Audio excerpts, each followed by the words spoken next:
Good afternoon. Welcome to our City Council meeting. Today is Monday, October 2nd, 2023. It's approximately 1 p.m.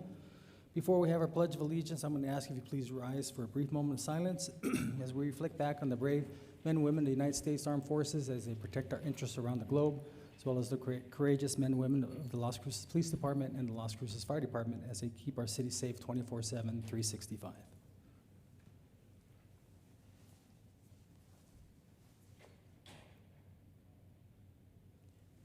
Join me in the pledge, please.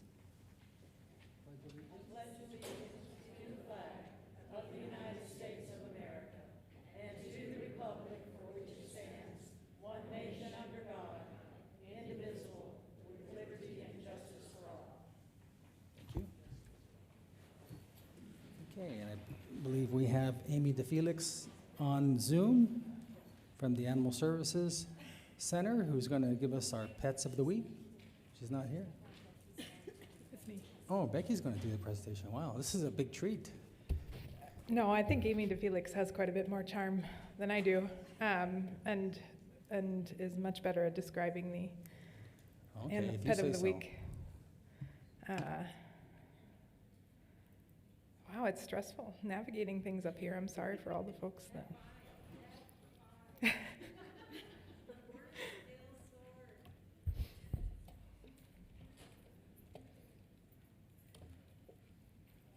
All right, pets of the week for ASCMV, and this is because both Amy and Clint are actually transporting animals out of the Animal Services Center, so I'm Becky Corrin subbing in for them because apparently my cat lady reputation precedes me. Cat of the week is Narnie, who lost their human and ended up coming to the ASCMV so they can be taken care of for a while until they find a new home. I'm a little bit older, so big changes are a little scary, but I do still love getting pets and affection and reassurance and everything that everything will be okay. I'm looking for a new family to take me in and treat me with gentle love for the rest of my life. And look at those blue eyes. Narnie is calling to you. Speaking of blue eyes, this is Kari, ASC number 6937.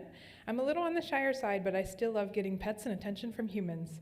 Even if you're a stranger, as long as you're sweet with me, I'll give a little shy tail wag.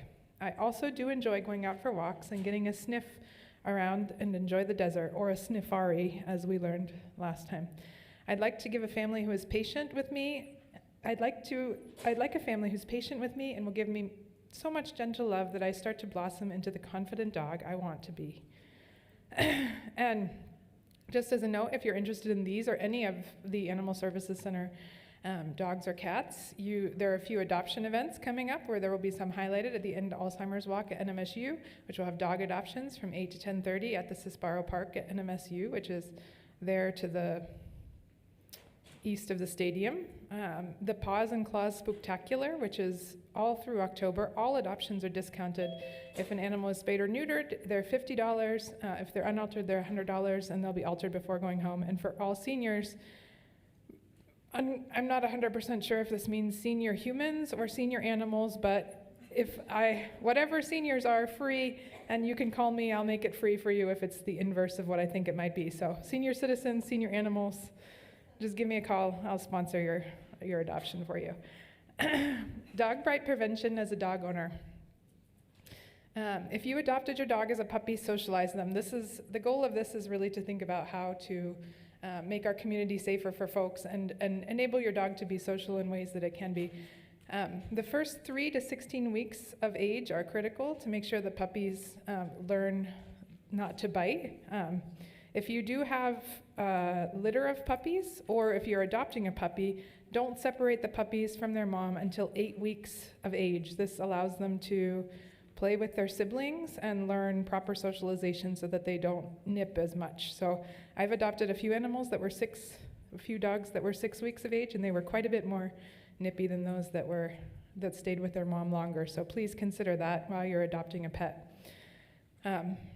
Keep your puppy's health in mind and make sure that they get vaccinated as soon as possible for all transmissible diseases.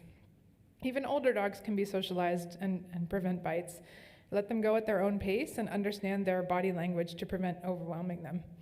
If you can, enroll your dog with a professional dog trainer. The earlier the better. Don't let them roam outside alone and unsupervised. If your dog shows even initial signs of aggressive behavior, even if no injury occurs, remove them from the triggering stimulus, speak with a behaviorist or trainer. And I know that a number of community organizations as well as the shelter can provide you with a connection to someone who can help give an on-the-spot counseling to help you understand the animal's behavior and how you can reduce the risk of dog bites. To be on the safe side, if you know what triggers your dog, strangers, crowds, loud noises, unexpected touching, avoid the triggers as often as possible. Save the acclimation work for a trainer. Don't just experiment at home. Make sure that you're working with a certified behavioral trainer. That's it. Thank you those are our pets of the week. All right. There you go. You did a great job. Are you going to do the jobs of the week as well? I'm not.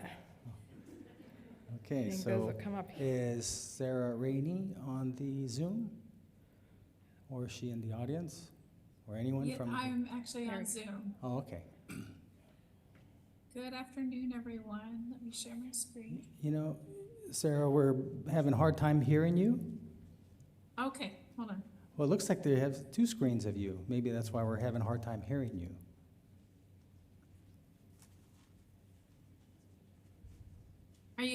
Let me see. Are you able to hear? That's better, a little better. Okay. We were trying out some new headphones, so now we know they're not working well. All righty.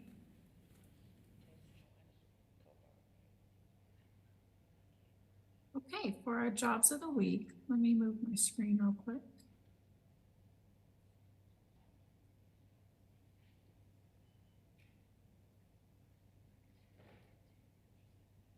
So for our jobs of the week, we started out with the city of Las Cruces. We have an engineering technician, 1.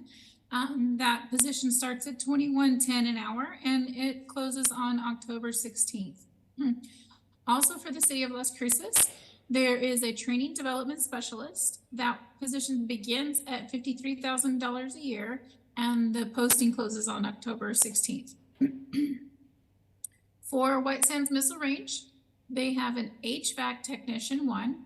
That position starts at $27.54 an hour and the posting closes in December. So you have a little bit of time on that one. There is an NMSU posting for an automotive instructor. The position starts at $44,000 a year, depending on experience, and the posting closes on October 15th. There is a sales representative for the American Beverages Company. The position starts at $17.95 an hour. The posting closes on October 22nd. We also have a senior program manager disaster casework position for the American Red Cross. This position begins at $79,000 a year and the posting closes on October 22nd. So as always, you guys can reach us at the New Mexico Workforce Connections office on 226 South Alameda Boulevard. I want to emphasize that this is the workforce office where, you know, I think a lot of people think of us as unemployment only, but we're there to get you connected to employment. So please come see us and see how we can help. We have training classes, we have resume building, interview skills, and everything to help you out. Please come check us out, guys. Thank you so much for your time. Okay, thanks, Sarah. I'm actually the one going to do the proclamation, so I'm going to make my way down here. So if we can have, this is Ageism Awareness Day, so Diana Mauta, if you want to join me up front.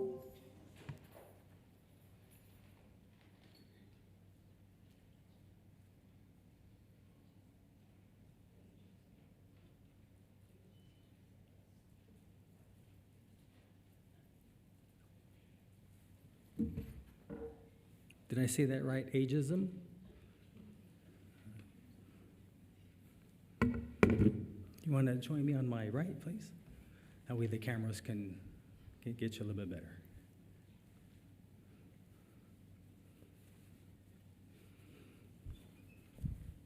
Okay, so ageism refers to the stereotypes affecting how we think, prejudice affecting how we feel, and discrimination affecting how we act toward others based on age, And whereas there are more than 20,000 older adults living in Las Cruces over the age of 60 who are impacted by ageism.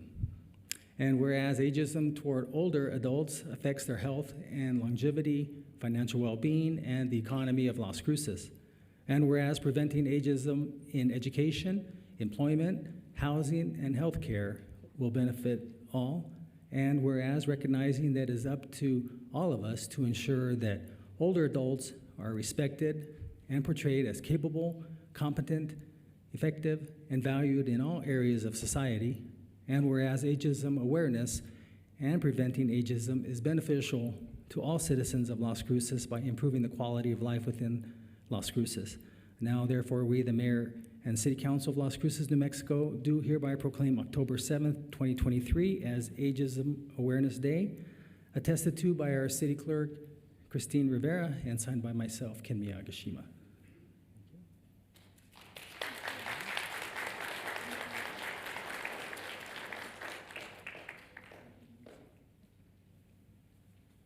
You want to see it? You're welcome to say a few words if you'd like.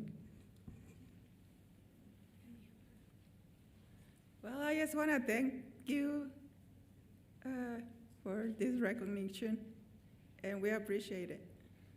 Thank you. Let's take a quick picture real quick.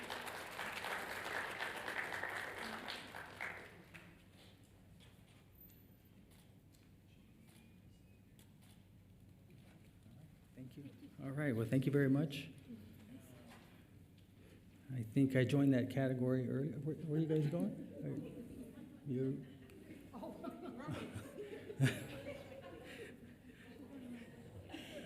I didn't know if you wanted to meet the council or not. Okay, so next is going to be Eva Madrid. Are you here, Eva? And the kids and the young ladies. Thank you for the cookies. We had a long work session, and I think Council barely had a quick chance to grab something to eat, and I think that cookie really helped.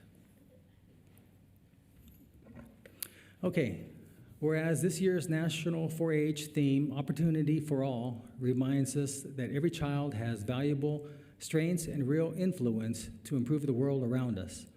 And 4-H brings opportunity and experience to young people from all backgrounds.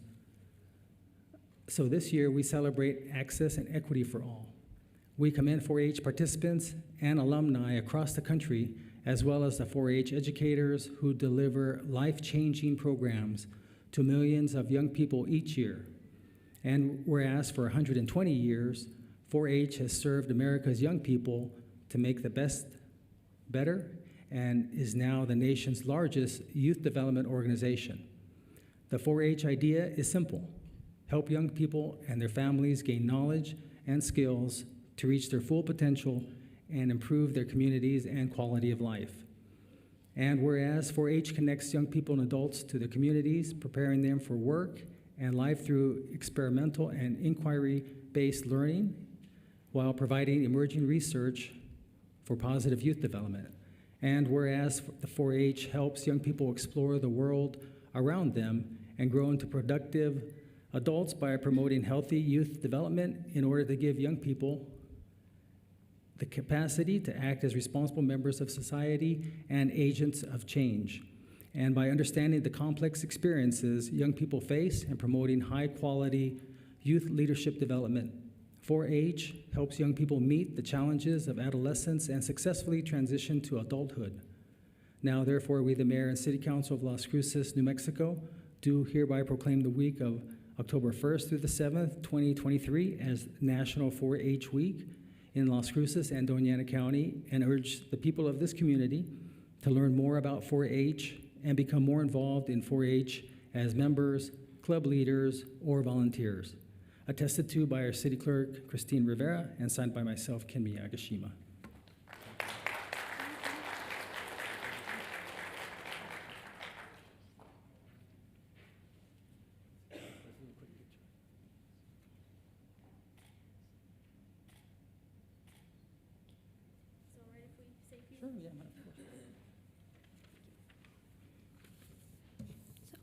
Good afternoon, Mayor Miyagishima, councilors, and distinguished guests. My name is Nadia Naparco. I am the current Doña County 4-H Council Treasurer. Joining me today, I'm Carter Chamberlain, and I'm an ambassador on the 4-H leadership team.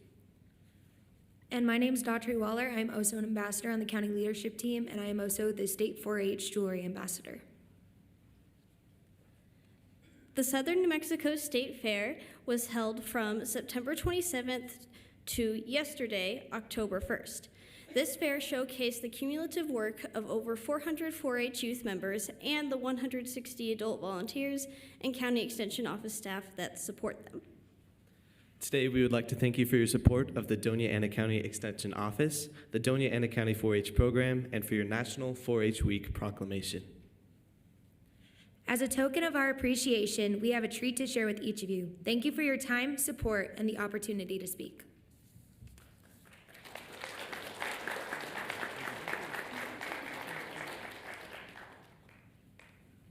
Well, that was nice. Kind of a little different, which is good and always good. Las Cruces Public Art Month. Is Dr. Adam Amador here? Okay, good. And just out of curiosity, is Melanie Brown also here? She can join if she is. Okay.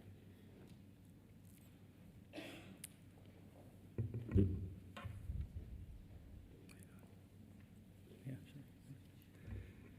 Okay, so we have a proclamation for you all. Whereas there is a fundamental link between creative expression and quality of life that highlights the city's culture and creative community, and whereas public art plays an important part in bolstering civic pride, helps to grow the creative economy, and helps to make Las Cruces a cultural destination. And whereas the City Art Board would like to promote the community's access to and engagement with public art, and whereas public art is a priority for Las Cruces, as proven by the community's support of a program that is tasked with building and caring for the City of Las Cruces public art collection. Now, therefore, we, the Mayor and City Council of Las Cruces, New Mexico, do hereby proclaim the month of October as Las Cruces Public Art Month, attested to Christine Rivera, our City Clerk, and signed by myself, Kimi Yagashima.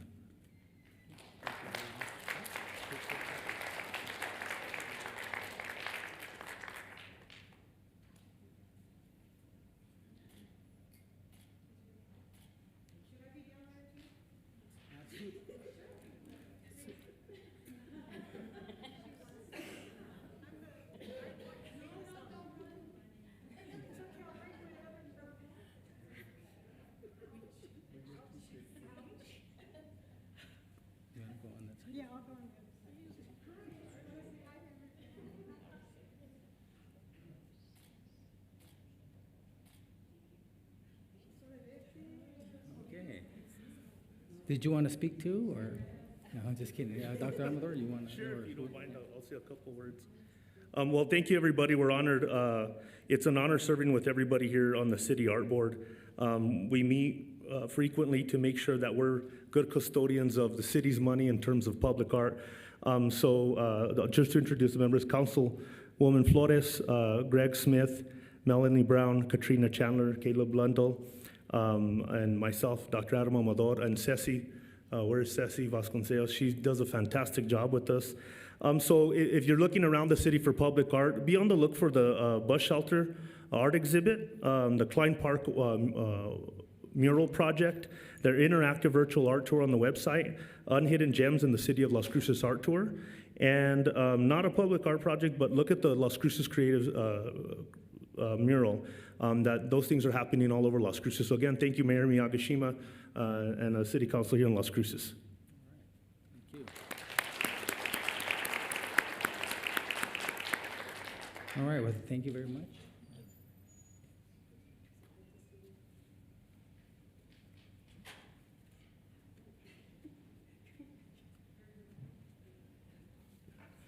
Okay, so next is the National Dyslexia Awareness, and is Myra Dawson, and you can bring up the whole group.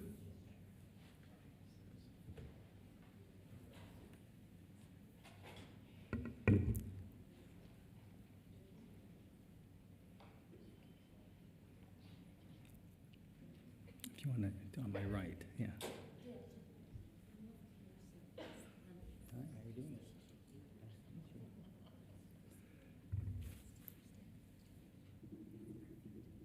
Okay, so I have a proclamation here. Whereas dyslexia is a specific learning disability that is neurological in origin and characterized by difficulties with accurate and or fluent word recognition and by poor spelling and decoding abilities. Whereas these difficulties are typically caused by a deficit in the phonological component of language that is unexpected in relation to other cognitive abilities and to the provision of effective classroom instruction. And whereas secondary consequences may include low self-esteem and problems in reading comprehension and reduced reading experience that can impede growth of vocabulary and background knowledge. And whereas according to National Institutes of Health, dyslexia occurs on a continuum of severity affecting between 10 and 20% of the population. And whereas greater recognition and understanding are necessary to ensure that individuals living with dyslexia in Las Cruces, New Mexico are accurately identified and provided with appropriate services so that they might lead productive lives. And whereas in an effect to assist parents, educators, and individuals with dyslexia, the International Dyslexia Association is designating October as Dyslexia Awareness Month. Now, therefore, we, the Mayor and City Council of Las Cruces, New Mexico, do hereby proclaim the month of October 2023 as National Dyslexia Awareness Month in the City of Las Cruces and encourage all citizens to learn more about dyslexia and to offer support to parents, educators, and individuals affected by dyslexia. Attested to by Christine Rivera, our City Clerk, and signed by myself, Kenmi Agashima.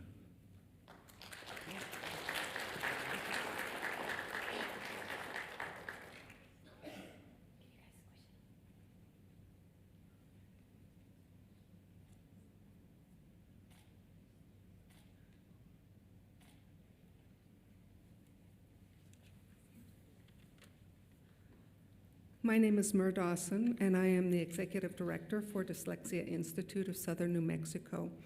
I'd like to introduce our newest board member, Laura Elmquist, and our founder, Ellen Sage, and one of our students, D'Angelo Gamboa, and his mother.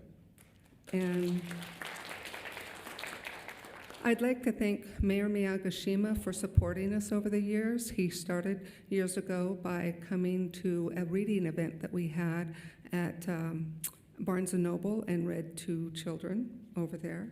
And then most recently, he and Cassandra came to our open house in earlier this year for our, when we had an open house to show everybody our new building.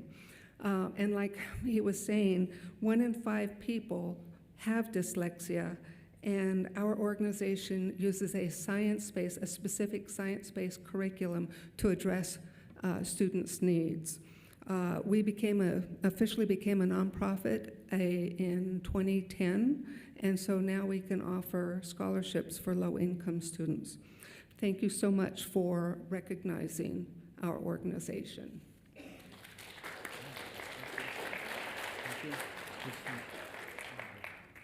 All right, thank you again very much. We appreciate all that you do.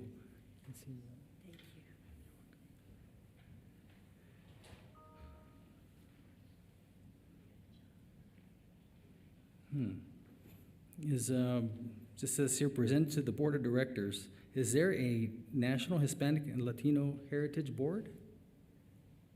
Is there anybody here to receive this? Oh, okay.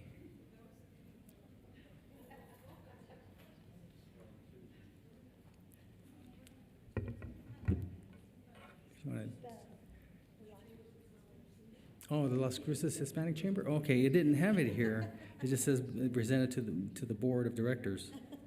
A lot of Board of Directors. Okay.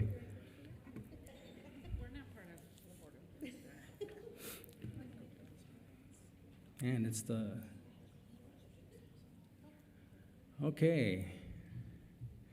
Whereas each year the United States observes National Hispanic Heritage Month by celebrating the culture, heritage, and countless contributions of those whose ancestors were indigenous to North America, as well as those who came from Spain, Mexico, the Caribbean, Central America, and South America. Whereas observation began in 1968 as Hispanic Heritage Week under President Lyndon B. Johnson and was enacted into federal law on August 17, 1988, calling upon all the people of the United States to observe this time with ceremonies, activities, and programs. And whereas September 15th through October 15th is recognized as National Hispanic Heritage Month, which is a time to celebrate and honor the invaluable ways Hispanics and Latinos contribute to our common goals, celebrate their diverse cultures, and to work towards a stronger, more inclusive, and more prosperous society for all. And whereas Latinos have and continue to serve as civil rights leaders, politicians, military service, members, educators, first responders, science pioneers, and public servants for our country. And whereas Hispanics have enhanced and shaped our national character with centuries-old traditions that reflect the multi-ethnic and multicultural customs of their communities, while adding their own distinct and dynamic perspectives to the story of our country, as well as working to overcome many challenges, often in the face of discrimination and prejudice, and have successfully embraced the opportunities of the American dream. And whereas activist Dolores Huerta encouraged involvement, quoting, "We are needed. We have to be engaged and get ourselves educated to school boards and city councils. Sí se puede." And truly, we have seen this locally many times over at county, school boards, city councils, as evidenced here, business community, and influential activists all throughout our great community. And whereas Hispanic and Latino Americans represent a significant and fast-growing demographics of the city of Las Cruces, we honor the invaluable ways they contribute to our great city. And whereas for the last 30 years, the Las Cruces Hispanic Chamber of Commerce has uplifted the voices of Latinos and Hispanics in the Las Cruces community and economy.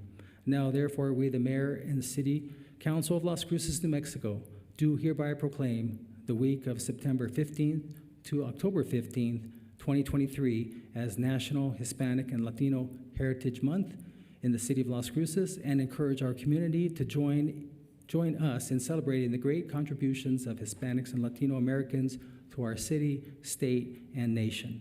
Attested to by Christine Rivera, our city clerk, and signed by myself, Ken Miyagashima. All right.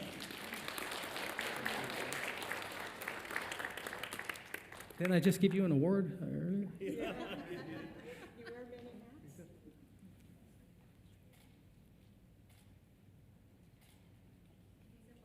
Sí se puede. Arriba y adelante. So is someone going to speak? Okay. Ay, perdón. I'm sorry. Again, thank you, Mayor Miyagashima, and our wonderful city council here in Las Cruces.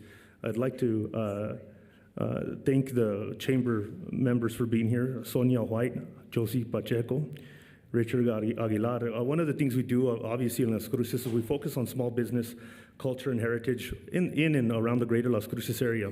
And one of the things about the culture and heritage is who wants the Colorado green chile, right?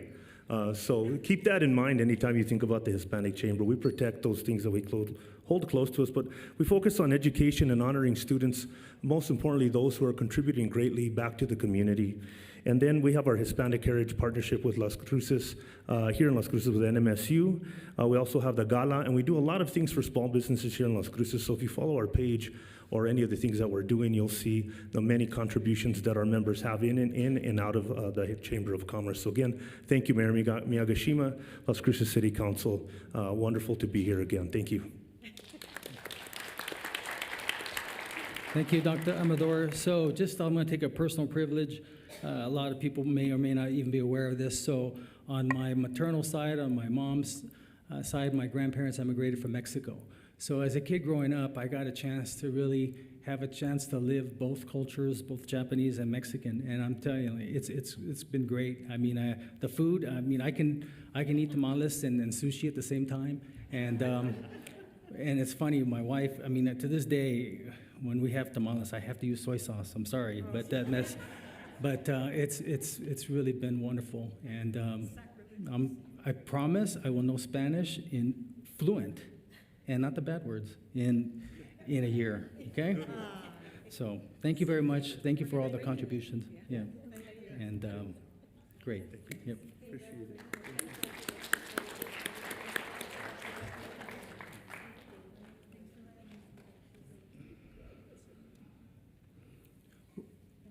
We're going to have a quick 10-minute presentation by our community college, Doña Ana Community College. And where are they? Are they here? No? I thought we were going to have a presentation. Okay, well, let me get back up to the dais and we'll get started with the meeting. Thank you. I can do it off the cuff if you want. Sure, go ahead. All right. I say that. This is about the GEO bond, right? Okay. I'm just checking to see. I don't see anyone from DACC here. Just as a side note, DACC is also, as you know, municipal elections early voting starts October 10th, right, I think, and goes through to November 7th. One of the issues on your ballot will be for a general obligation bond for Doña Ana Community College, which is one of the number of items that normally can go for bonds within our community. This year, the GEO bond for Doña Ana Community College will be similar to the GEO bonds that the city of Las Cruces has done. That is a swap for debt that's been paid off, so no additional taxes. This does not increase your tax levy, so it would be a swap out for new facilities, in particular at DACC. A number of those things include upgrading classrooms and I teach in one of these, I'm lucky to teach in one of these classrooms that's been upgraded thanks to bonds, that has things like all the walls can be written on with dry erase markers, right? So my students often draw as in response to my absurd classroom prompts. In addition, the DACC GEO bond will be seeking to increase capacity at the Sunland Park campus. This is a county-wide GEO bond, and the Sunland Park campus currently a number of things, including science classrooms, and the newly expanded nursing and CNA programs are in portable containers, and so this GEO bond would enable the community college to expand offerings at the Sunland Park campus to increase, in particular, health-related professional classes that might be available for students in that area. There'll also be lighting and security upgrades coming that would be enabled by this bond. So the short of it is, I think we urge you to support Doña Ana Community College in workforce development by voting in favor of the upcoming GEO bond. So thank you. All right, thank you very much, Counselor. Okay, next is the conflict of interest statement. This is where I ask if any member of the city council, city manager, or city staff has any known conflict of interest on any item on the agenda. None, Flores. Okay, none, see none. Next, we're going to go to public participation. This is where members of the public can speak to council for a total of 7 minutes. 3 minutes here on any item you choose, 4 minutes on items pertaining that's on the agenda. Although we ask that it not be anything regarding pending litigation. And if you have to speak to something that's on the agenda, please let us know. We would prefer you wait till it gets to that item. But if you have to leave, we understand. But please let us know so the council doesn't respond to you. So I usually start on my left, and I usually start on my the first row. And it looks like the first 2 rows are empty. So I'm going to start on the 3rd row. Anyone on the 3rd row?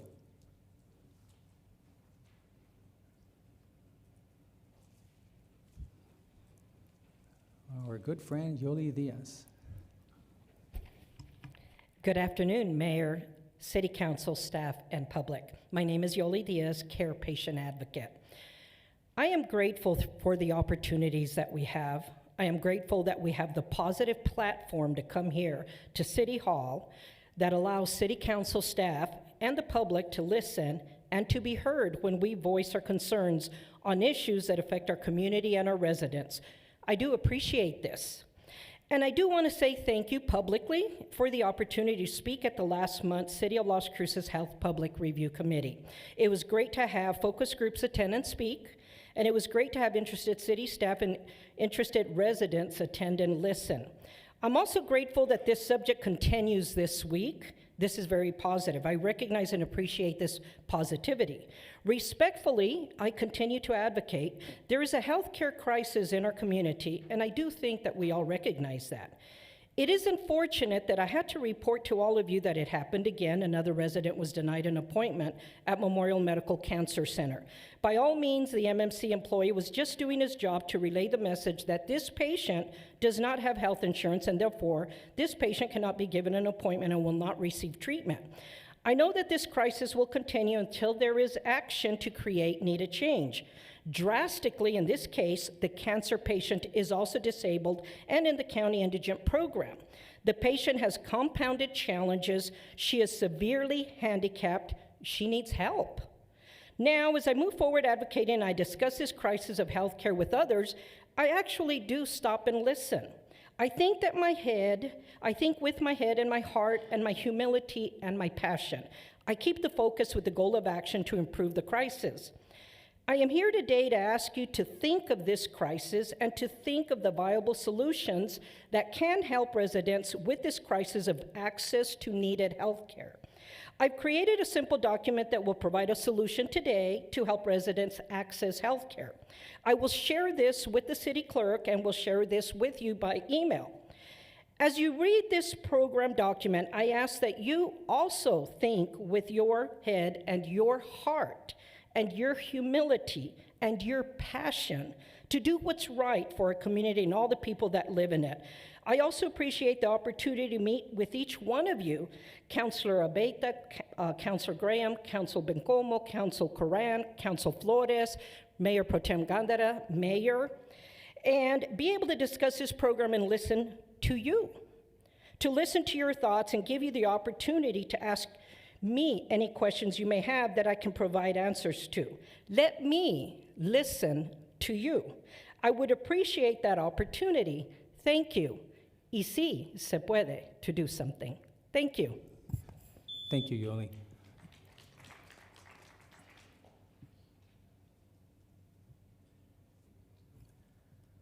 If you want to just give them all to the city clerk. Yeah. And Yoli, regarding this resident, when you want to go to the podium, want to go back to the podium? I was going to ask you a question. So, have you asked if you said disabled? So, have you contacted Social Security to see if there's any program that they may have to help, and they may be able to direct to Medicaid? I don't know. Have you had a chance to talk to Social Security since you said they're disabled? Mayor, that's an excellent question. Unfortunately, in this case, this is a also severely impoverished family. Dad is the income that they live on, which is Social Security and Social Security supplemental income. It's not much, but unfortunately, this gentleman has been here since the 80s under a farm worker program, like back in the day. Remember there was the Baracero and all this? Well, it was some kind of program like that. But unfortunately, I asked the family why, because she does have a Social Security not for non-federal purposes. So in other words, she doesn't qualify. So I asked them, why was she never documented? They never had the money to. And unfortunately, they survive on under $12,000 a year. And that's part of what I see in our community. And it's sad and it's difficult. I do believe there's answers. I think that program that I'm talking about would seriously help, and it is actually a joint effort between City of Las Cruces and Doña Ana County. And that is until maybe someday our state will actually kick in and do something for all the counties, all the municipalities. But until that day comes, I do believe that we have to consider our own community and do what we can, because it's actually easier to go from the bottom up. And so I truly hope that all of you consider what I will be emailing you. And I can tell you this, I'm gonna have challenges helping this woman that's 48. And I give so much credit to her mother. What a love of a mother does. She's 48 years old. She has cerebral palsy. And it touches my heart. and I will do everything I can to help her. And I wish I could have gotten her to Albuquerque, but I can't because she's not mobile. Okay. Thank you. Okay, well, thank you. Thank you for your help. All right, anyone else on the third row? Yes, sir. Just need you to state your name, please. 3 minutes.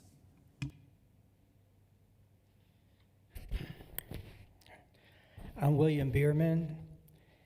I'm here to complain about a city council that has gone rogue to impose a socialist progressive agenda on the citizens and taxpayers of Las Cruces.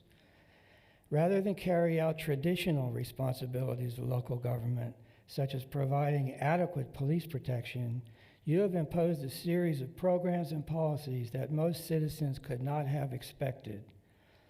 You have grown the city payroll to about 1,700 people while allowing the police force to shrink at one point to 75% of its authorized capacity, which is only 202 sworn officers. Those who voted for you did not expect to see panhandlers on virtually every street corner that has traffic. Voters did not expect a crime wave. Business owners did not expect to have their windows smashed out repeatedly and suffer other crimes. Voters did not expect you to buy votes from business owners in downtown area with other people's money by reimbursing them for crime losses and by paying for downtown security separate from our police force. Voters did not expect you to take other people's money to fund a multi-million-dollar city bus operation, which has few off-riders, and make it free. Voters did not expect you to push through a bond issue to provide up to 500 units of public housing at a cost of millions to taxpayers. Voters did not expect you to spend millions of other people's money to buy electric buses from a Chinese company. Voters did not expect you to take other people's money to buy votes from hundreds of families by giving them guaranteed basic income. Regarding this example, the mayor, of all people, voted no and told KRWG Public Radio, "I just don't get it. Some of my colleagues really need to learn a lesson in finance and economics here. They don't understand where the money comes from." So I just thought you would like to know that some citizens don't appreciate some of the things you do, and some of these citizens are not part of the Socialist Progressive Democratic Party machine. Thank you. Thank you, Mr. Bierman.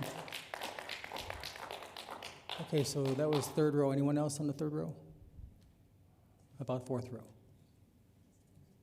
Fifth row? That's the gentleman with the hat. That's fifth row? No? Sixth row? Where former councilors Smith and Ekman are? No? Seventh row? Eighth?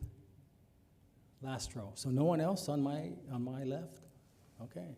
Now I'm going to go to my right, first row. Miss Lori. Could you please not start the clock, because Oh, I have a yeah. public service announcement that maybe Councilor Karan did not know about concerning the Animal Services Center. Yeah, Lori, first I need you to state your name. My name is Lori English. And I'm sorry, you just get 3 minutes. Okay. First of all, this weekend coming up is the Animal Service Center Adopt an Animal for the Weekend, Take Home a Visit Animal for the Weekend. So check with the Animal Services Center about participating in that program to take a dog or cat home for the weekend on a holiday. I'd like to address the council. First of all, thank you for this time, but second of all, I'd like to call out a few people, and not by name. I mean no insult to anybody, and I mean absolutely no disrespect. But when we have counselors that speak against organizations that are non-political and non-partisan and rudely refuse in writing to show up at an event they've been invited to, all they have to do is say simply decline appearance. They don't have to go into a 3-page oration of why they're not speaking because this group is being discriminatory against them. It's time we all stop to realize that we've got to stop acting like individuals and feeling like we're being mistreated or disrespected or dishonored because of our sex. I'm a female. I'm darn proud of it. I serve my country as a female, and I'm proud of that. But the counselors need to act as a council, not as individuals, for the betterment of the entire community, not just their own political party or political gains. Many of you counselors are running for office, and I congratulate you on having the forwardness to come forward and stand up and be counted for your city and your county. But act as a counselor, not as an individual or a party member. None of us have been disrespectful. That organization in particular has never had anything bad to say to any of you counselors in a disrespectful manner. They respect women, they respect you counselors, they respect the mayor. They've invited numerous counselors to come and speak, and some of you have, and I congratulate you for doing that. But it's time to be a city council and combine and work together, not to be standing up for this party or that party, not to participate in demonstrations against or for the Constitution of the United States. Some of you participated in a demonstration at NMSU that you should not have appeared in.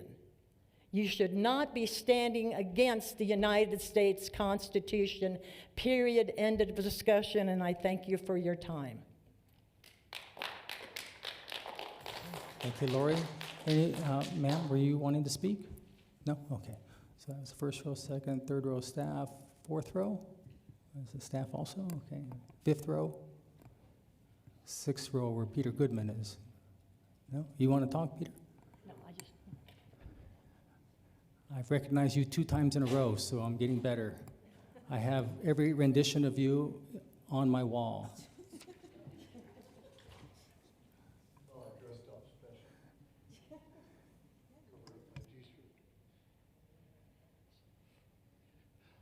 Yeah, sorry. Again, my name's Peter Goodman. I may be pointing out the obvious, but between Mr. Bierman and Ms. English, I didn't hear anything close to a solution to anything. Even a reasonable suggestion or an unreasonable suggestion. I only heard yammering at you guys, calling you socialists, which is a great term of insult to use 30 years ago or 50 years ago, not too relevant now. And I think that sadly epitomizes the quality of a lot of the public comment, and I think we can do better. Anyway, have a good day. Okay, thank you, Peter. Okay, so no one else wants to speak, right? Okay, well, that ends our public participation. Now we're gonna need a motion to accept the agenda. Move to approve. Second, Graham. Motion made by Councilor Bencomo, Councilor Abeta, second by Councilor Graham to accept the agenda as presented. Christine? This is on the motion to accept the agenda as presented. Councilor Beta? Yes. Councilor Graham? Yes. Councilor Bencomo? Yes. Councilor Cran? Yes. Councilor Flores? Yes. Councilor Gondeta? Yes. Mayor? Yes. Okay, so under, this is such a small agenda, so we still have old business, right? 7.1? All right, so this was, I needed a motion and a second to remove off the table. So moved to Beta. Second, Graham. Okay, motion made by Councilor Beta, second by Councilor Graham. This is on the motion to remove ordinance 3047 from the table for discussion. Councilor Beta? Yes. Councilor Graham? Yes. Councilor Bencomo? Yes. Councilor Cran? Yes. Councilor Flores? Yes. Councilor Gondeta? Yes. Mayor? Yes. And then we need a motion, a second, so we can discuss this. So moved to Beta. Seconded, Corin. Motion made by Councilor Abeta, second by Councilor Corrin. And looks like Adam Ochoa will be discussing. Yeah, because when we approved the agenda, there was like nothing to really approve. So that's what threw me off here. Okay, Adam, good to see you. Good to see you. Good afternoon, Mayor, Council. Adam Ochoa for Community Development for the record. What you have before you is a proposed zone change for property located at 522 Idaho Avenue. It is a proposed zone change from C2 commercial medium intensity and R3 multifamily medium density to the proposed new zoning designation of C3 commercial high intensity. The actual area where we're looking to subdivide is actually made up of two separate properties, one located at 522 Avenue, and one located right on the corner of Idaho Avenue and Durazno Street. I'll bring that up in aerials here momentarily. Currently, there is a business center on property located at 522 Idaho, and the other property is a vacant piece of property located on that southwest corner of that intersection. Total, the entire properties encompass 2.29 acres in size, and like I stated before, they are zoned C2 and R3. Shown here, the property is on C2 and R3, as you can see, in a very busy part of the city, near the intersection of El Paseo and Idaho. And is showing here just the aerials of the property. There is that underutilized business center that currently exists on 522 Idaho, and a vacant piece of property here in the southwest corner. Just to give you a little bit of a bearing, Arby's is here, Circle K, Wendy's, Grandy's, and the Bracito Plaza to the north. And that's Albertsons right there, right? That is correct, yes, sir. So again, what is being proposed as a property is a zoning of C3 commercial high intensity.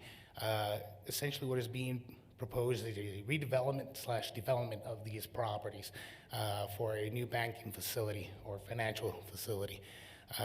The proposed zone change will actually bring the property into compliance with our current 2001 zoning code, considering the properties when replatted are over an acre in size, they have to get a C3 commercial zoning designation in order to be current with our code. C3, as you saw previously with the zoning map, is definitely compatible with the area since it's like one of our major commercial hubs. It is actually one of our urban hubs as called out by our Elevate Las Cruces comprehensive plan. It is located with frontage along Idaho Avenue, which is an arterial roadway where commercial zoning designations are encouraged. And with staff's analysis, we did find policy and guidance from Elevate Las Cruces and the 2001 zoning code that supports the proposed zone change. Here's just kind of a theoretical schematic of what that new banking facility will look like. The property, the building would be located right near the corner of actual Durazno and Idaho. Parking facility, ATM facilities, and the rest of the property will kind of be left undeveloped for now. Let's see, a review was sent out and notices was sent out to all relevant agencies and departments within the city. All did support the proposed zone change. Notice was also sent out to all surrounding property owners within 500 feet of the proposed zone change.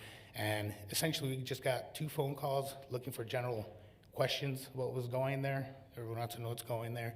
And then today, I believe you all might have gotten an email forwarded by city clerk, an email actually supporting the proposed zone change, stating that this would help bring in another anchor to the area, if you will, and allow for more redevelopment in the area. On June 27th of 2023, the Planning and Zoning Commission did review the proposed zone change request, and they did go ahead and recommend vote to recommend approval to City Council by a vote of 3-1. The findings, as stated below, is the zone change request is in keeping with the area. The expanded uses allowed for the zone change to remain consistent not only with current code but potentially future code and the comprehensive plan.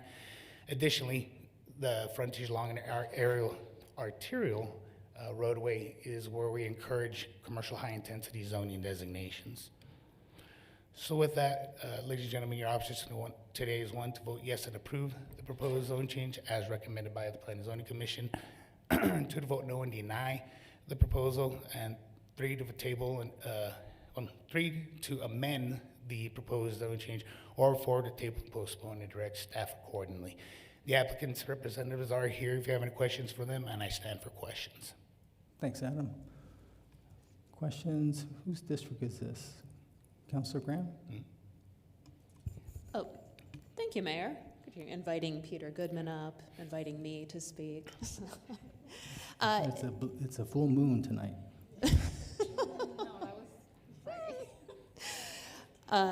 No questions. Just happy to see redevelopment in the area. Absolutely. I believe we have some public comment on this item as well, per an email that you forwarded. So I'll just leave anything else to public comment. Thank you. No, I agree with you. I mean, that one of those lots have been vacant for, gosh, 30 years at least. So to see it actually being, there's an opportunity for it to be developed, put it on the tax rolls and provide jobs, I think is a good thing. So, yes, so as you said, the applicant is here? And I believe they're here. They don't have any formal presentation, but they can answer any questions y'all might have for Well, them. if they want to just kind of just introduce themselves, are you from Las Cruces, or if you're from the region? And thank you for at least, wanting to do this. I think this is great. For the record, Sergio Castillo, civil engineer with the SCR Group, here representing the owner. And good afternoon to everyone, mayor, council members. We're in agreement with the staff comments in being able to develop this area here. I'm from El Paso originally, but travel quite a bit here to Las Cruces, so it's always good to see new development happening out here. At this time, I'm open to any questions that you may have. So what, are you privy to announcing what financial organization or institution this would be? Or not yet? David? Okay. Just checking with one of the other representatives here, but yes, absolutely. So this is a bank institution. This is the First Slide Federal Credit Union, and so it's going to be a bank institution with drive-through lanes. So that's part of the reason we're going through this type of rezoning. So are they going to close their other location on Foster? Yes. Yeah, this is a lot more visible, so, okay, that makes sense. Good. Okay, all right, but, no, they're not going to, I don't think so. This makes business sense, yeah, because it's tucked away in the back, and nobody sees it. But, okay, great. There's no questions. How about members of the public? Yes, if you want to. You all have 4 minutes each, and I just need you to state your name, please.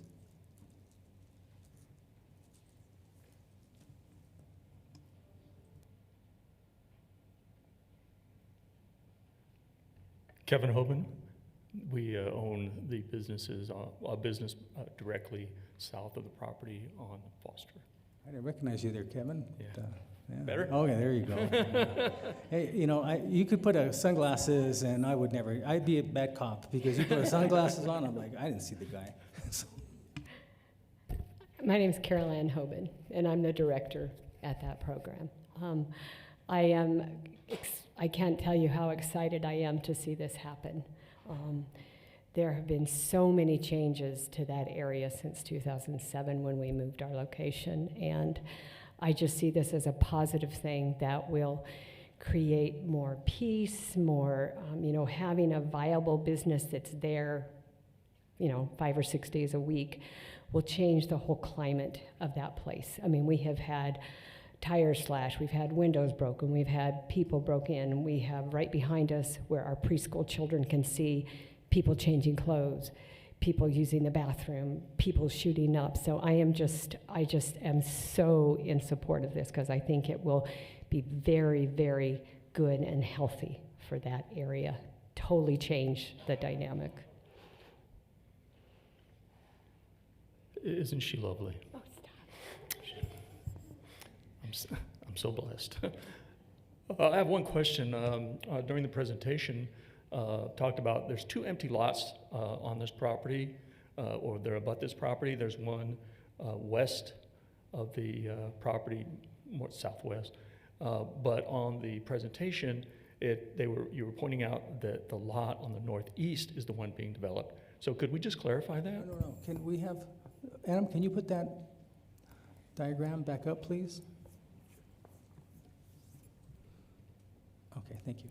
Oh, yeah. There are these 2 lots right here. One in the southwest corner and one right here. Yeah. Okay, so it's actually the property northeast, not southwest, correct? if this is oriented north and south. Mr. Mayor, just to be clear, the corner of this property is located on the southwest corner of Durazno and Idaho, but yes, it's northeast of you, sir. Okay, thank you. Thank you very much. Okay, thank you. Yes, thank you, and God bless you all. Thank you. Anyone else? Okay, seeing none. Christine? This is on the motion to approve ordinance 3047. Counselor Abeta? Yes. Counselor Graham? Yes. Counselor Bencomo? Yes. Counselor Cran? Yes. Counselor Flores? Yes. Counselor Gondeta? Yes. Mayor? Yes. Okay, next item, 8.1, Resolution 24-033. Need a motion and a second, please. Move to approve, Abeta. Second, Corin. Okay, so every so often, have a, and this says counselor, but they have to be mayor pro tem for at least two terms, and typically they're not in office, usually after they leave office. So I came up with this about 14 years ago, 13 years ago, to at least honor those that I've worked with. And it's okay to disagree with me, just don't yell at me, but and work with me and work and be there to help and support all the years that I've been in office. So one of them is, in fact, because of this gentleman, I guess that allowed Councilor Abeta to run for office, yeah? Yeah, so I'd like to ask that, I want to talk a little bit about former Councilor Gregory Z. Smith and his wife Allison. So Gregory C. Smith, which is a pretty cool initial, by the way. It works out pretty cool. That's also a cool middle name. Zeus, is that what it is? Yeah. Pretty strong. Was elected as city councilor in 2011 by the citizens of Las Cruces to represent District 2. He provided exceptional leadership. He was mayor pro tem for two-year terms, starting in 2013 and in 2015. He advocated for collaborations with Las Cruces Public Schools, art and public places, the plaza, downtown revitalization. He was key on many votes that we needed to get that going. Historic preservations, numerous other programs and initiatives related to the quality of life and opportunities here in Las Cruces. And so with that, I would like for you to support me in presenting him the designation of the honorary title of Gregory Z. Smith, Mayor Pro Tem Emeritus. And will serve with that recognition both past, present, and future contributions to the community. If you have any...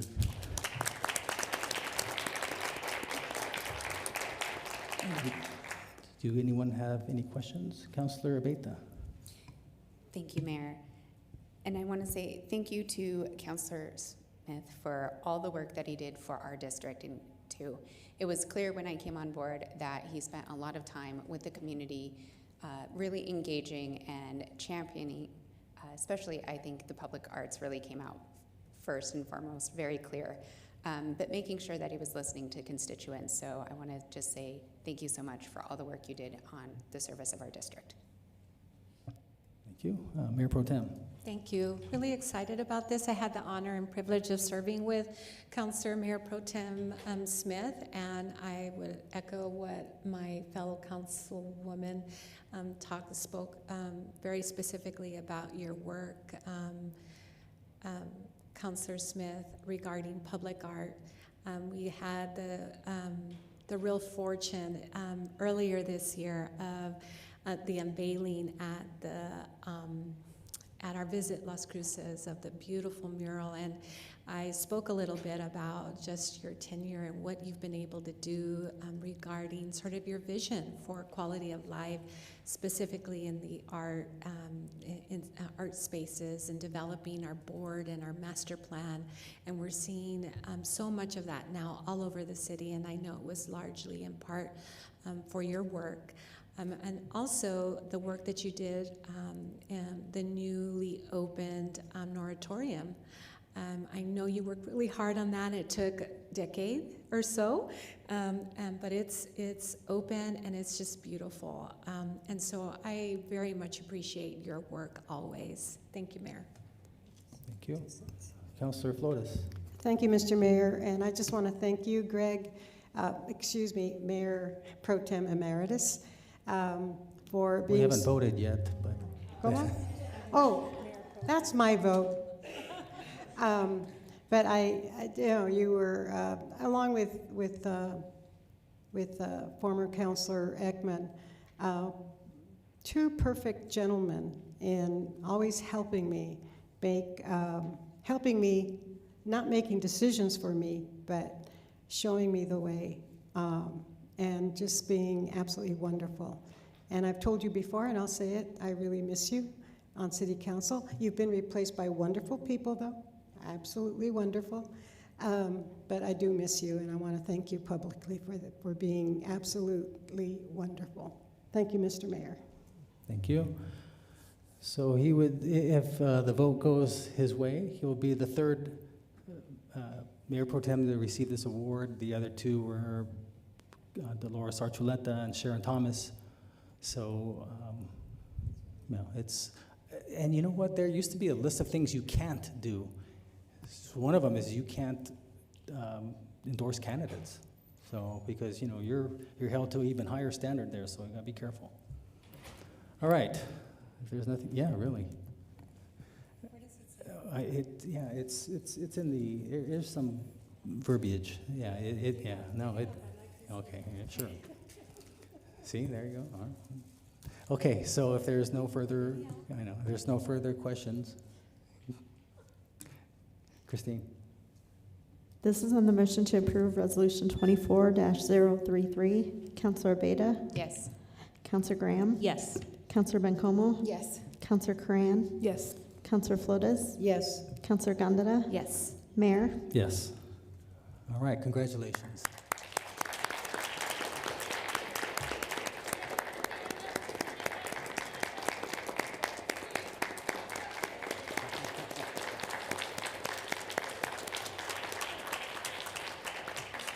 Did you want to say a few words, or? Yeah, you're welcome to. You never know. They're going to maybe have you do speeches around the city. I have no idea. Well, as you know, I usually try to reserve my comments to something relatively concise. Wait. Allison's coming up. She's got the camera. But thank you. I appreciate the acknowledgement, the recognition, and I do think that it is important to know that you have the support of your community when you're representing a district, but also the support of the council when you're taking a position like Mayor Pro Tem.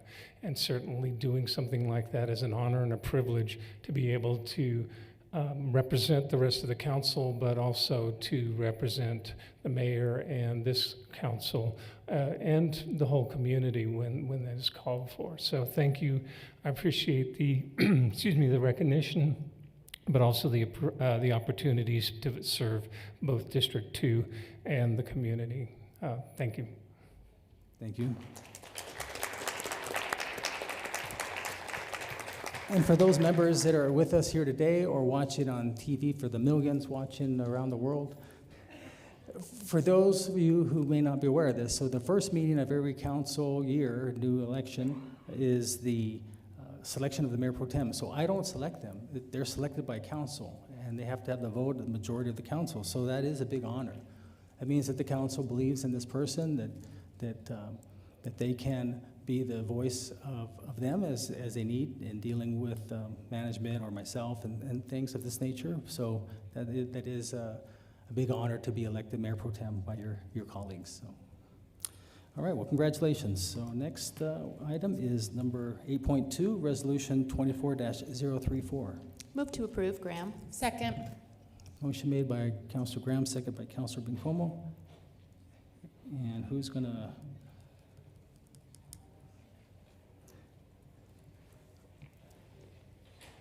Usually I have a name here, and I know I've seen you before. But, Charlie Fierro. Fierro? Yes, sir. Okay, Charlie Fierro. Sorry about that, Charlie. Councilor Flores put a magic marker through your name. I couldn't tell. So she was just messing around. She always does that, tries to mess things up here. Yes, sir. Good afternoon, Mr. Mayor, City Council, City Management, and staff. My name is Charlie Fierro, Budget Analyst with the City of Las Cruces. Today I'm presenting a resolution establishing the FY24 budget for various grant awards.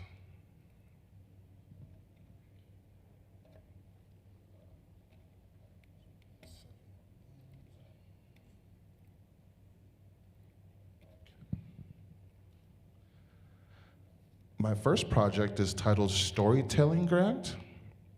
The city was awarded $4,200 to provide outreach to effectively communicate services offered and increase participation for this program.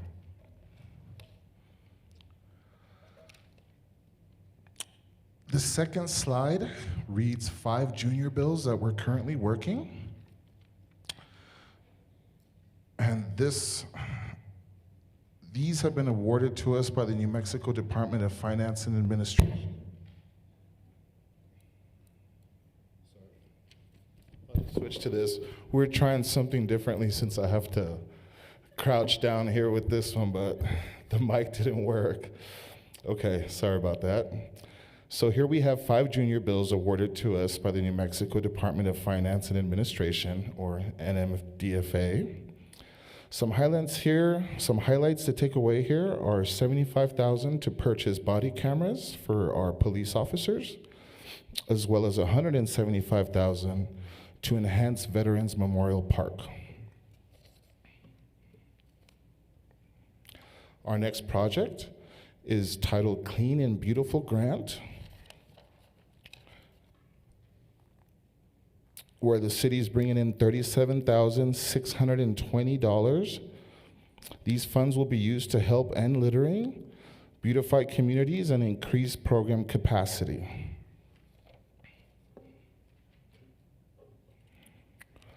Lastly, we have 2 projects in transit. Our first project is titled Low and No Emission Grant. We're in an award of $5,721,000 will be utilized to purchase battery electric buses and electric chargers.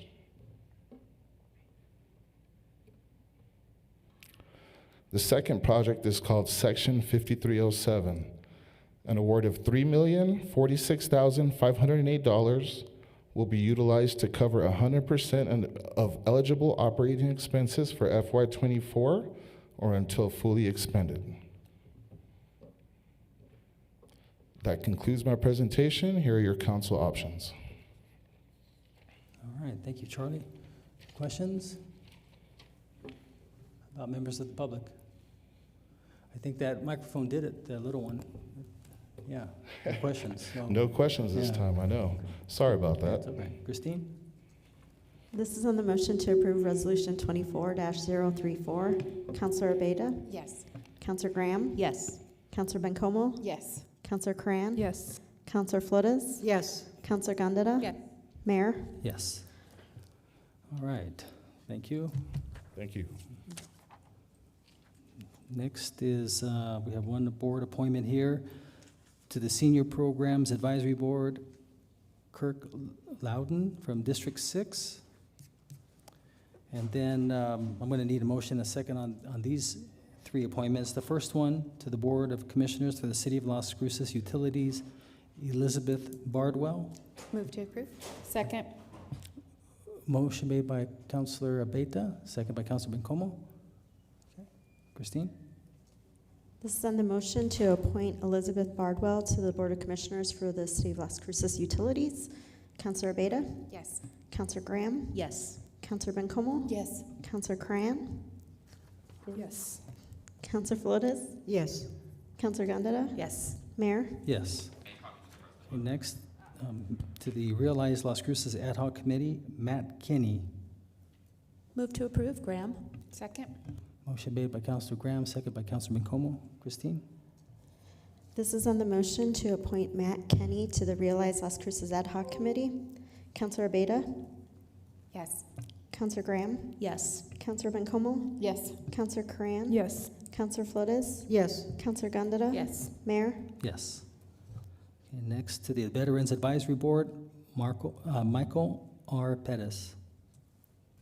Move to approve, Graham. Second, Corin. Okay, motion made by Councilor Graham, second by Councilor Corrin. Christine? This is on the motion to appoint Michael R. Perez to the Veterans Advisory Board. Counselor Abeda? Yes.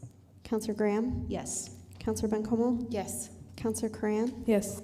Counselor Flores? Yes. Counselor Gondeta? Yes. Mayor? Yes. All right, so next we have is notice of proposed ordinances, which we have none. So we have city council member board reports and comment. I actually have two things to say. Shocker. So first is this coming October 7th, Saturday at 7:30 in the morning. If you guys aren't doing anything, we're going to do the cleanup Las Cruces. And so my top teens and I are going to clean up the Travis Trail. So for those of you or anyone, members of the public, who'd like to kind of join us, they can. Just meet at Walmart on Loman in the east side, kind of the one that enters onto Travis, and we'll be there. Yeah, off Walnut. Yeah, or yeah, no, Walton. Yeah, Walmart. You gonna show up? Councilor Flores, are you gonna show up? No. Oh. Okay, you're welcome. I didn't think so. Just put a big check mark. No. Okay, the next. I think this is really a great idea to allow citizens to be on the ASCMV board, but I do have a couple questions where the anti-donation clause could have a little bit of an effect. So I wanted to, and she doesn't have to give us our answer now, but to our city attorney. So I remember years ago, there was a board that someone got injured, and they sued the board members, and there were some civilians or members of the public there. So my question, because this ASCMV board would hires and fires the administrator, I believe. And so if something was to happen and there was a wrongful termination, the council members are covered, the commissioners are covered, but what about the members of the public? I don't believe that the anti-donation clause allows us to provide them a defense. They would have to actually hire their own lawyer, I believe. I don't know, that's one thing. And Linda, I know I'm just hitting you kind of cold on this. And then the second is, what if an animal should get lost or should die in their care, and then they want to not only go after the administrator, but the board as well? So the same thing applies to them. So I guess it's really more from a liability standpoint. How are we going to indemnify the members of the public that sit on that board? And so those are my two questions and comments. I had that you wanna question talk? too, Your Honor. What the city, you had the same question? No, I just appreciate the questions. My office will look into it and provide you with confidential attorney-client privilege legal advice. Okay, thank you.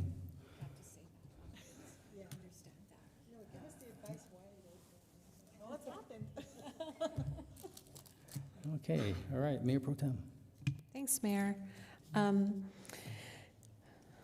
I wanted to get an update on the hygiene stations specifically, and where we're at and how quickly can we get them up and running. This is something I think that is very important to me, but important to those folks that are needing stations to use the facilities, showering, outreach, those sorts of things. Streets unit, if you will. I think it's part of the option, part of the spectrum, of services that we're still missing, and it's been long overdue. And I know there's been some issues with sort of the back and forth with the provider, but I think it important to update council and the public. Thank you to,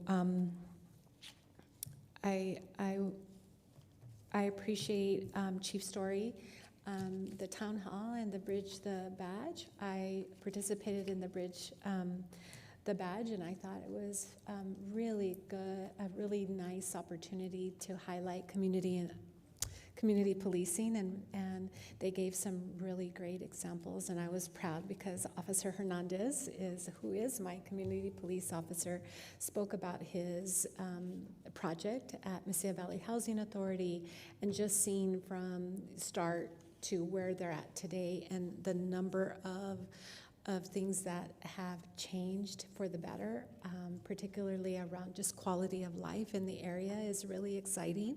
And so I appreciate it very, very much. I also, given some of the public comment that happened a few weeks ago related to the downtown and the variety of things that they're experiencing, also appreciate having the Foot Patrol initiate down in the downtown area. It sounds like there's been some they were received very well by many of the businesses, and so I also appreciate that.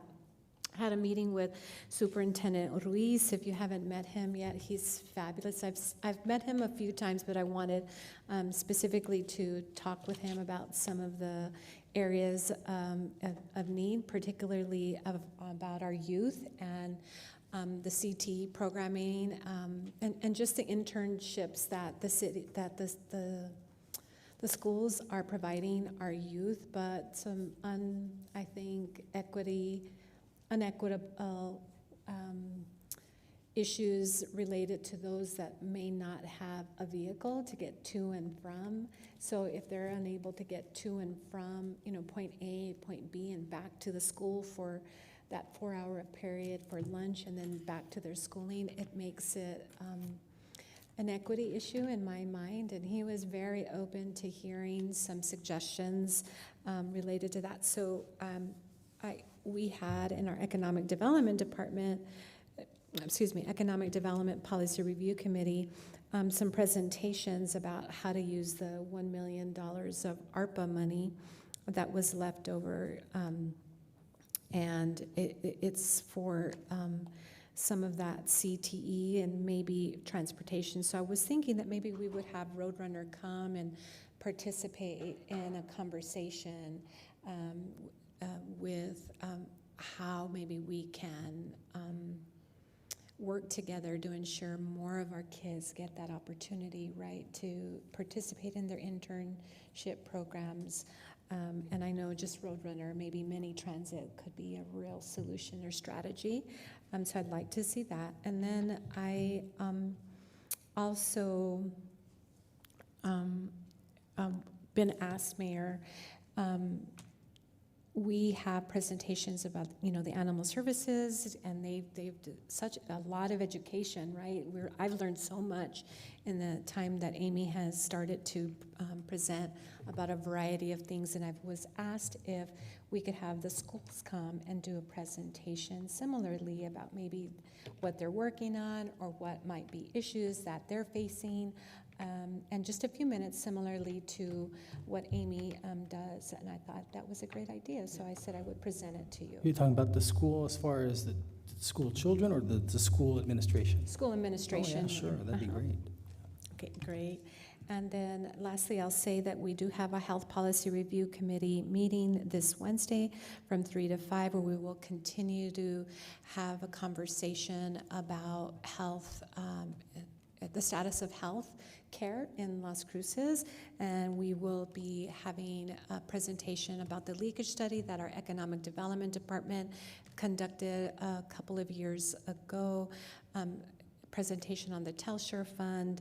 We're doing somewhat of a SWOT analysis, and my student Alexis Espinosa will be presenting on that, and getting more information about what the committee is feeling and how we should move on that. And I'll just say that the cannabis density one that we had talked about doing this month, they weren't ready yet, and so they asked for us to push it back a little bit, and I agreed. I thought that would be helpful, and we reached out to the presenters that were still needing to present for the health component, and they were ready to do it. So I didn't think you would mind.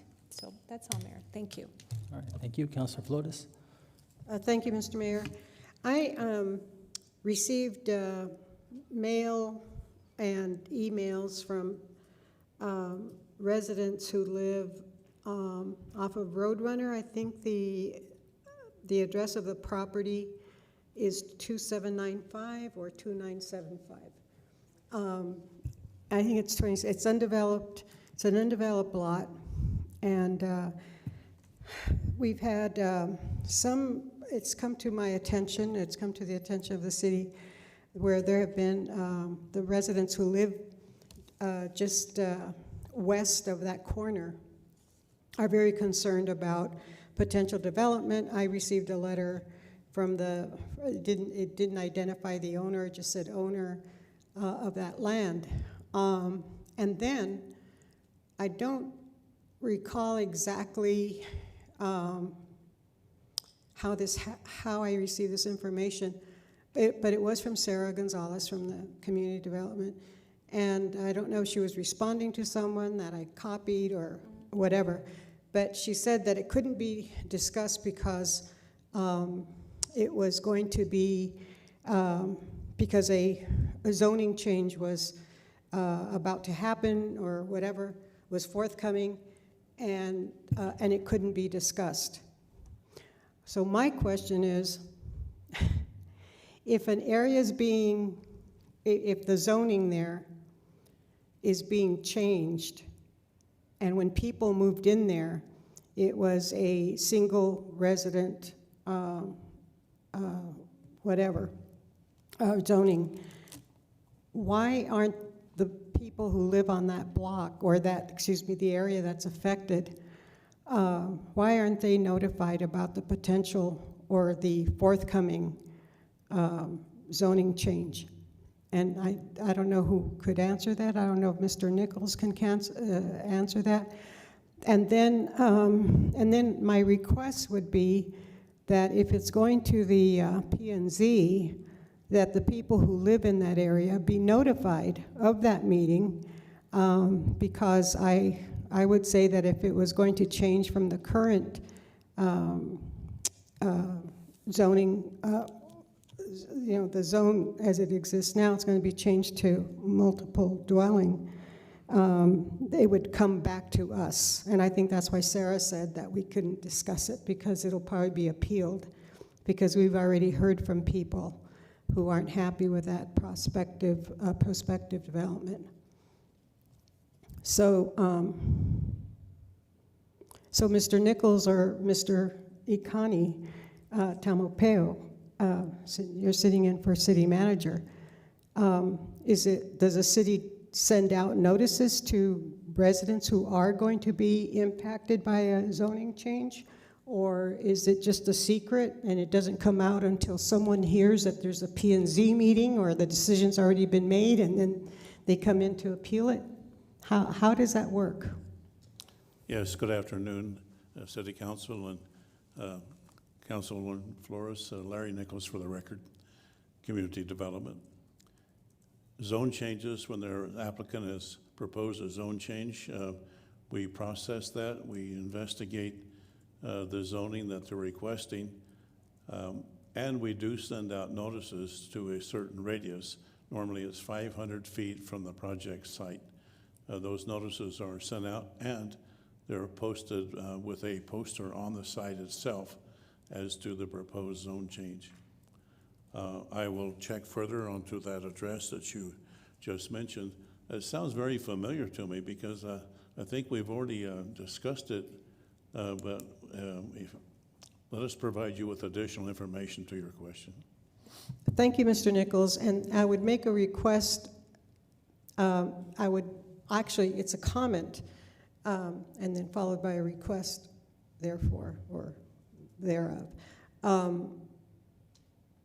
The signs that the city puts up are usually in places where you can't see them. And the reason I know is because ever since I've been a counselor, District 6 is always changing things, and then people are contacting me, and I personally went out to see these signs, and I'd have to get out of the car and I have to go read it, and even when you get up and right next to it, it's difficult to read.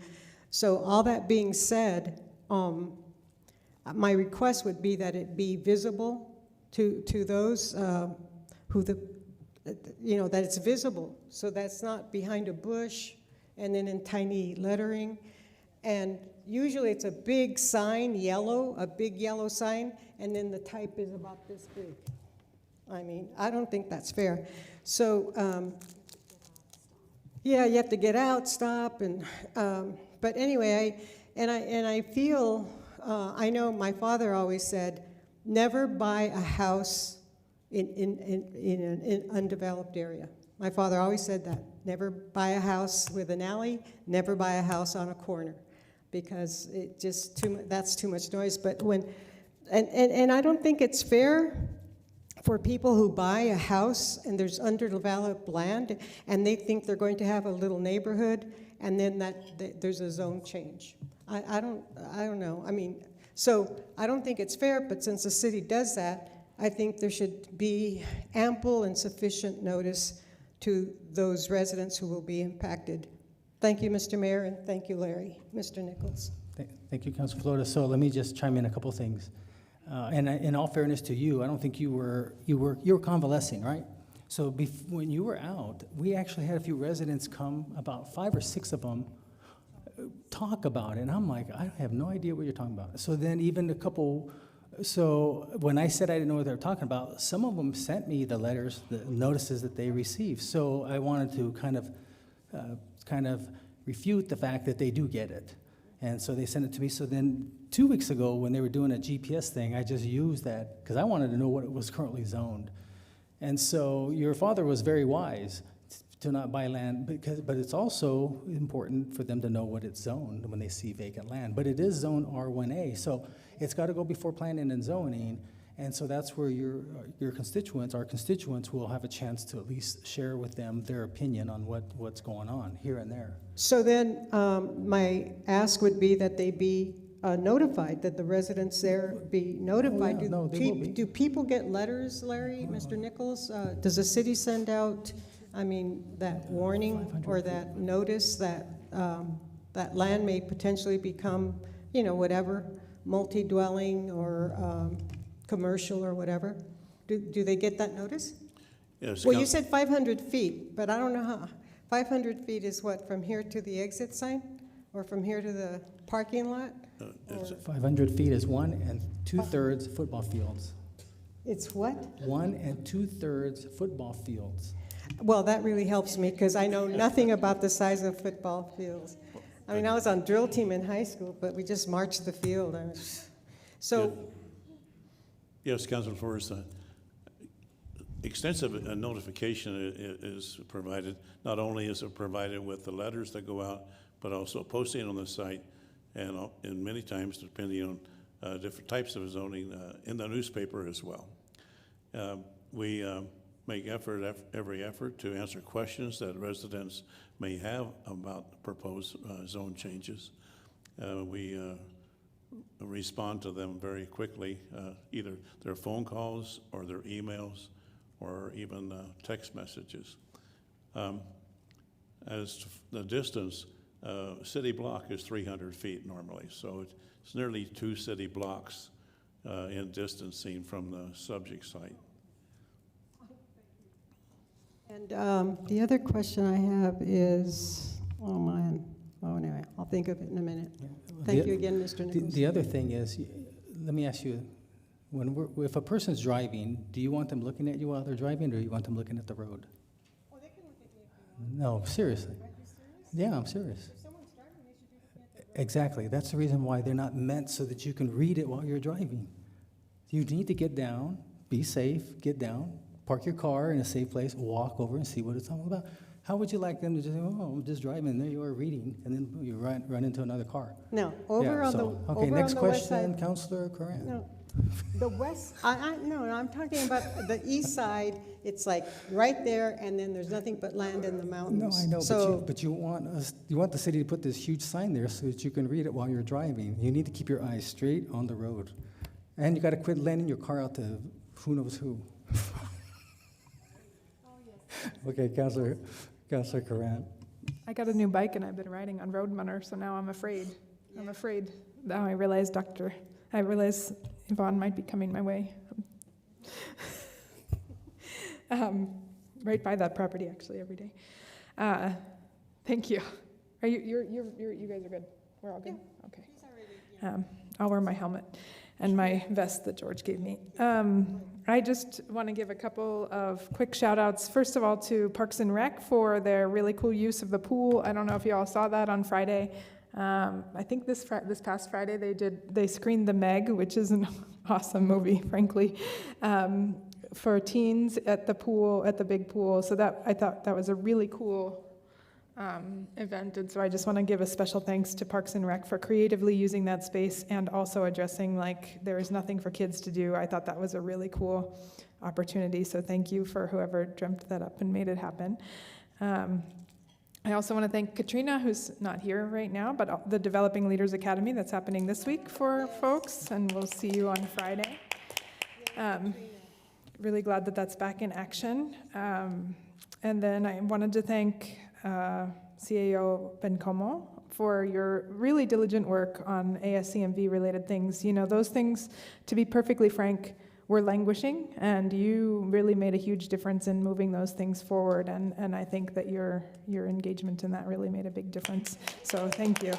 I appreciate it. It's true, and you really did make a big difference there. So thank you for all your work in that area.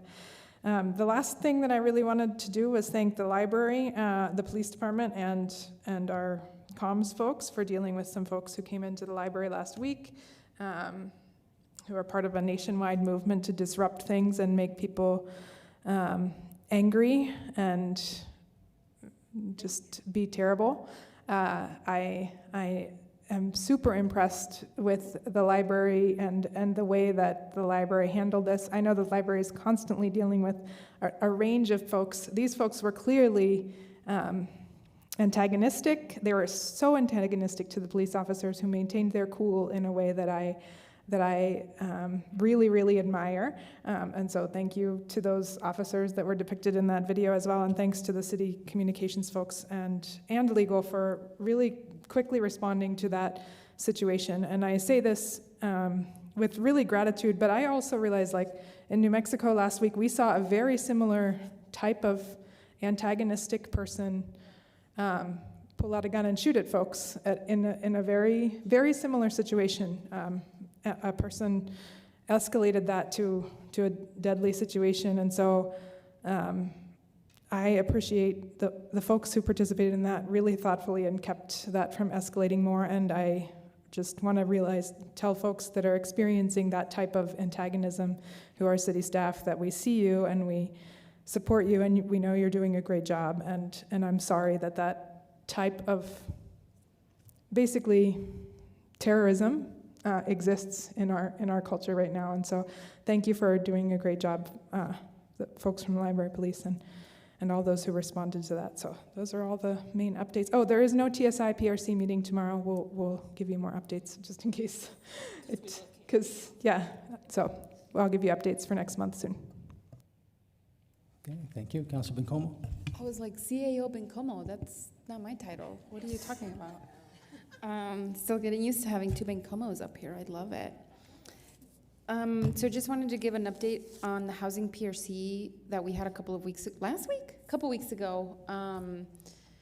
Nicole Martinez from Community of Hope and other staff have been talking about creating principles around how we handle and navigate unsanctioned encampments that come about in the city. And so, and actually they've been working with the faith leaders that Mayor Pro Tem and I brought together over a year ago to come up with some of these principles. And they'll be working with codes and PD and everyone necessary to come up with that set of principles and before they come to a work session in front of us, so that we can discuss that together and really provide better guidance to like park staff and code staff on how to handle some of these unsanctioned encampments, because a lot of unhoused folks sort of travel together for safety. And I think sometimes we've created situations that didn't need to be there, and we just have to have a better framework for how to address that and create that together. So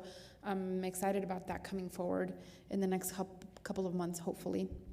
I did want to I feel like we've given a shout out to the new person at PIO who's doing social media. They're seriously so incredible. And so if you're listening, good job. You're doing great. And I did want to request one more time. We had talked about this a while ago, but to sort of put stuff out around what people should call 3114, what people should call 9114, what people should call the non-emergency for, and like really start educating the public on those kinds of things. And that came about from Viola's presentation on the complaint hotline. So I think I would still love to see that happen. And then I recently did speak with IFO about this, but also Chief Story. And when I was in Santa Fe last month or whatever, I don't even remember, at the housing summit the governor put on, I came across the New Mexico Sentencing Commission has crime reduction grants, and they're open right now through October 20th. And so like I said, I shared them with a couple staff already, but I wanted to say here for Assistant City Manager Tamapao and staff if they're listening, because I think actually we could potentially look at some of these. The reason I wanted to bring them up was because Mayor Pro Tem asked about an update on the mobile hygiene units that I think could be expanded with staff that could do like community-based violence intervention. And I'm wondering if some of these grants could assist in that. So I just wanted to put that out there for staff, that I think we should really be looking at these. And then the last thing, I think we've talked about this before, but Southern New Mexico Pride is on Saturday. Yes. And very excited. The City Council will be participating in the parade. We've already notified Christine, and she will be putting out a potential quorum notice. But just invite folks to come out and celebrate. Obviously, Pride events happen generally across the country in June, but obviously that would be miserable for us here. And so, they also happen in October for a different number of reasons. But we're excited to participate in the Pride events this weekend. So please join us. And then, recently I just really briefly wanted to touch on misinformation and disinformation. I was recently in a training around like propaganda and how these things get used. And maybe you all know, but I just didn't really know what the difference between those two things were. And misinformation is information that is inaccurate, that gets spread without like malicious intent to provide misinformation. And disinformation is information that is spread with the intent to manipulate information and to manipulate your audience. And so I've just been hearing a lot of it lately. I think elections make, emotions high. And so, but disinformation and misinformation has been rampant. And I just think it's up to us to call it out whenever best we can. I think it's a deterrent to democracy and to getting work done here. And so I just wanted to speak on that a little bit. Thanks. Thank you. And this 4-H cookie was so good, by the way. No, you want another one? I'm selling it for $1. Donating it. Councilor Graham. Thanks, Mayor. Well, the third and the fourth week of the month for me are pretty dead in terms of boards, committees, and commissions, so I don't have a lot of updates to bring, because we just rounded out September. I do want to point out, because it was potentially whispered to me on the dais, a potential conflict of interest here, and I want to state for the record that retired Chief Hoban's wearing a Philadelphia Eagles gear in no way influenced my vote on the zoning that he was here to support, but it never hurts. Just that made me laugh. No, nothing much to report. Well, I'm gonna kind of dovetail off of Councilor Bencomo's comments and suggest if you have a little free reading time and want to be even more depressed than you already are, check out the highlights of the most recently released report on political division in America from the Pew Research Fund. I deep dove into that. And it's, I shouldn't say depressing, revealing, maybe explanatory for some of the things that we see up here a lot, and really renews my thanks to everyone up here, my fellow electeds, the staff who takes heat for us, who goes out and does incredibly hard jobs incredibly well every single day. So on the dark side, things are pretty divided. On the bright side, happy to be on this ride with you most of the time. And then finally, I mean, this is going to be a little weird and philosophical, but I'm just going to throw it out there. I probably spent too much time on a bicycle this weekend. 70 miles in a race in Colorado, and it took me some hours and some pain, so I was kind of out there thinking a lot. And I find it interesting kind of theme lately on things we've been discussing, and it's going to sound weird, but one was speeding, and the other is the animal control issues that we were talking about today. And it occurred to me that so much of this job is trying to find ways to legislate for people to care about things, to care about one another, to care about animal welfare, and I think it's two issues that I think we could get universal agreement on. Nobody likes people speeding, even though we all do it, and everybody wants better care and better compassion toward animals. Like, we can all agree on this. And I think it's just, we see these problems, they're so frustrating. Everyone wants to have the same outcome, and yet without caring and compassion on a very individual level, it's practically impossible to make those changes. So we try to legislate and mandate and enforce them. But before it gets any weirder, I'll stop there. But I don't know, be nice to each other, people. Jeez. Okay, that's all. Thank you, Mayor. Thank you. Thank you. Councilor Abeta. Thank you, Mayor. I have just 3 brief updates. The first one is for Mavita, we were able to have a presentation from the new superintendent. It's very interesting and positive, I think, to see his first 60-day plan. He has a very unique background and is well experienced, so it's great to see him involved. The second is for Oversight Committee. There are going to be 2 board openings on this, so there are requirements on who can serve. It is industry expertise related, so when those are pulled up and they're going to be advertised. They're already advertised, so those are up. So if you know of any individuals who may be interested, please send it that way. And then the third is I will be gone for Thursday and Friday with the New Mexico Municipal League. We are going to be starting our strategic plan for the league. This is really exciting. They haven't done one in a very long time. And so we're going to do that, and I'll be running our first board meetings of what's our new season, which is October 1st. So unfortunately, Mayor, I cannot join you for cleanup, although I always do our trash cleanup. I bring my kids. They know what to do. So sorry to miss that for you all. And then point of privilege, I guess. It was all 3 of the kiddos' birthday last week, so they are 15 and 10. So when I started out, they were very little and small, and I just want to say thank you to all my colleagues and the staff. I know I've had to bring them in from time to time and have them sit in on meetings, and they've learned a lot and have asked great questions. So I'm hopeful they'll be interested in the municipal government process later on, but they're certainly getting an education, so thank you. Yeah, just take a lot of pictures. They grow up fast, and time flies. Okay, if there's nothing, we're going to turn to the city manager's report. And Ifo's at the ICMA conference, so that's where he's at. And Sonia is as well.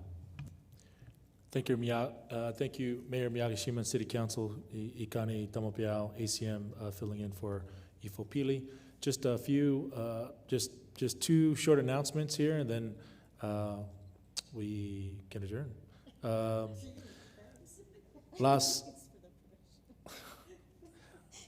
So just a heads up, something very cool.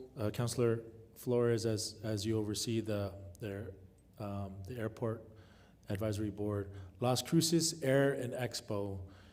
This has been happening, but this is the first time where we are going to have aerial events. This is going to be huge. It is occurring on Saturday, October 21st, 10 a.m. to 4 p.m.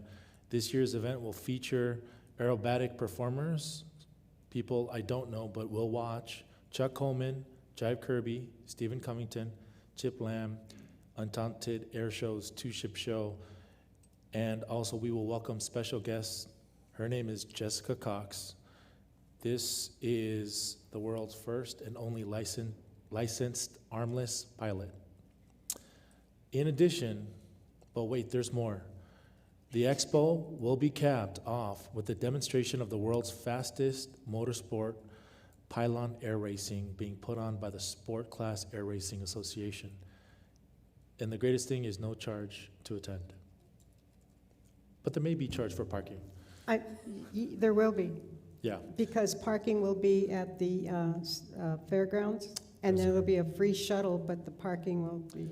That is correct. Actually, that parking will be free, but the parking close to the airport, there will be a charge, and they're leaving that so that people who have a disability or whatever will be closer to the grounds there. I mean, to the airport. That is, you're exactly right, Councilor Flores. Thank you for that clarification. And last, for Parks and Rec, we have the #1 Spanish music hits throughout Southwest and top 10 hit of European country radio. His name is Tobias Rene. We'll play a free community concert at 5 p.m. Sunday, October 15th in the Plaza. And additional Halloween programming will be throughout the month of October: movies, festivals, candy drops, music, dancing, pumpkin palooza, and more. Thank you. Okay, great. Thanks, Connie.